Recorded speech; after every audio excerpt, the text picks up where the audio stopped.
কোথায় গেলে মিনু তাড়াতাড়ি আসো। মাছটা কমপ্লিট রোববারের। রোববারে মাছ ভাজা। কি আছে বড় রকমের আছে? ছ রকমের আছে। আজকে একটু খালি খালি লাগছে, অন্যদিনের থেকে একটু খালি খালি। চিকেন নেই তো? ও হ্যাঁ আজকে চিকেন নেই, এর জন্যই খালি। দেখো প্রথম প্যাকেট থেকেই কি পাবদা, অনেকদিন পাবদা খাওয়া হয়নি। উড়ে বাবা বড় বড় সাইজের পাবদা, বললি তো বড় আছে, ভীষণ বড় বড় পাবদা।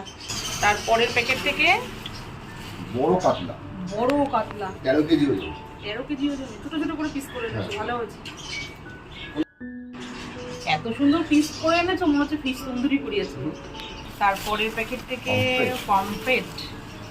ও তারপরের প্যাকেট থেকে ও জ্যান্ত একদম চিংড়ি, পুকুরের জ্যান্ত চিংড়ি।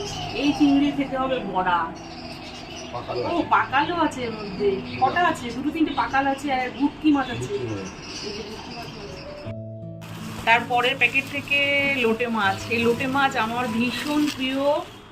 আজকে মাছগুলো খুব ভালো আর বড় বড় আছে। সে আগের দিন তো রোগা রোগা এনেছিল, বড় বড়ই আছে।